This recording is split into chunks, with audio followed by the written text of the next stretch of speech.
तो friends, cost sheet का format हमने पढ़ लिया, राइट? तुम देख सकते हो ये सारे क्लासिफिकेशंस भी हमने डिस्कस कर लिए हैं और ये पूरा फॉर्मेट देख लिया हमने, right? Cost of sales, we add profit, you get sales. अब बात करते हैं valuation of finish good stock की। बेटा, जो फॉर्मेट में कॉस्ट ऑफ प्रोडक्शन के बाद है, okay, add opening stock of finish goods less closing stock of finish goods, तो ये जो वैल्यू है वो लोग दे भी सकते हैं, वो लोग नहीं भी दे सकते। तो तुम क्या करोगे अगर नहीं दिया तो देखो, जो ओपनिंग स्टॉक होता है ना, obviously opening stock of finish goods is produced in previous year, तो it has to be valued at previous years cost of production. Okay, जैसे मान लो 1000 यूनिट्स ओपनिंग स्टॉक में है, ऐसे दिया है और मेंशन किया है कि previous years cost of production is ₹50 per unit. So we will take, ये प्रीवियस ईयर्स का कॉस्ट ऑफ प्रोडक्शन है, so we will take 1000 into 50 as our opening stock value, which comes to 50,000. Is that clear? फिर जो closing stock है, obviously this closing stock is produced in current year. We are assuming FIFO over here. So ये current year के production में से बचा हुआ है, तो it has to be valued at current year's cost of production. ये तुमको, जैसे ये 50 दिया था प्रीवियस कॉस्ट ऑफ प्रोडक्शन, वैसे करंट ईयर का कॉस्ट ऑफ प्रोडक्शन तुमको नहीं देंगे, तुमको कैलकुलेट करना होगा। तो किधर से लाओगे? अरे इधर ही तो है, ये फॉर्मेट देखो, कॉस्ट ऑफ प्रोडक्शन मिला, तो मान लो इधर लिखा है कॉस्ट ऑफ प्रोडक्शन 5 लाख और हमारा प्रोडक्शन क्वांटिटी है 1 लाख यूनिट्स, तो 5 लाख डिवाइडेड बाय 1 लाख होता है 5 पर यूनिट। तो यही है तुम्हारा current year cost of production, और इसी कॉस्ट पर यूनिट पे तुमको क्लोजिंग स्टॉक को वैल्यू करना है। Let's say closing stock is 500 units and current year cost of production हमको मिल चुका है, दैट इज 5 पर यूनिट। तो 500 into 5, it will be 2500. Right? So this is how we will value opening stock and closing stock of finished goods. कभी ऐसे भी हो सकता है कि वो लोग opening stock of finish goods देते हैं, 1000 यूनिट्स है, पर प्रीवियस ईयर का कॉस्ट ऑफ प्रोडक्शन देते ही नहीं है।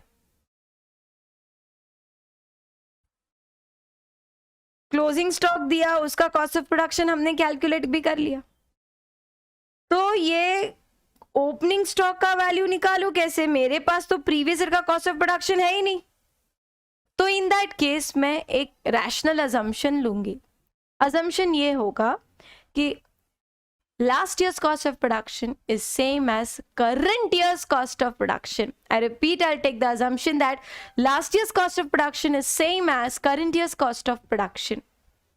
Okay, so I will take at value 5, which will be 1000 into 5, 5000. Okay, so this is how you will value your opening stock and closing stock. ये finish goods का closing stock का adjustment तो हमेशा रहेगा सम में। फिर ऊपर से स्टार्ट करते हैं, कुछ एडजस्टमेंट्स पॉसिबल है वो बता देती हूं।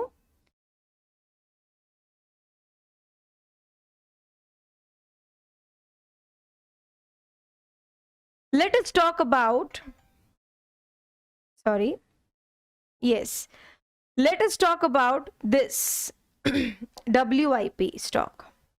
ये जो WIP स्टॉक है हमेशा तुमको दिया जाएगा, तुमको इसका कोई वैल्यूएशन करना नहीं है। तो कौन से चैप्टर में वैल्यू करना है तो सब बताती हूँ, सुनो।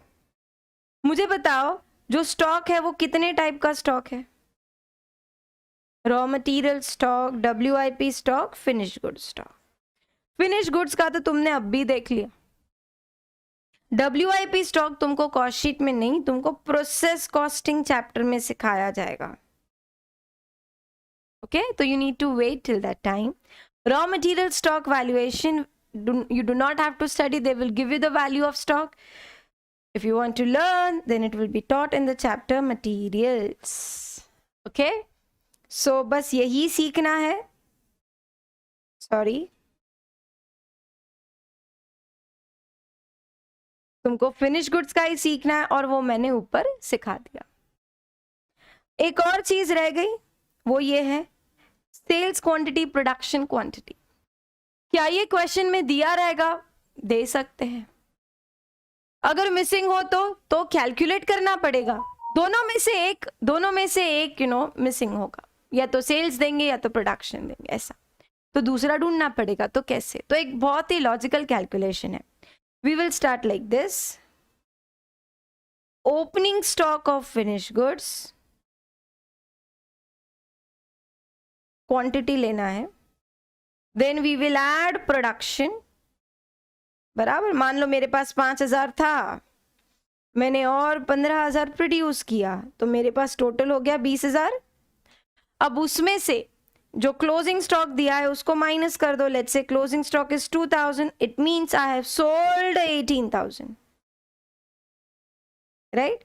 सो opening stock plus production minus closing stock, you will get sales. I repeat, opening stock plus production minus closing stock, you will get sales quantity.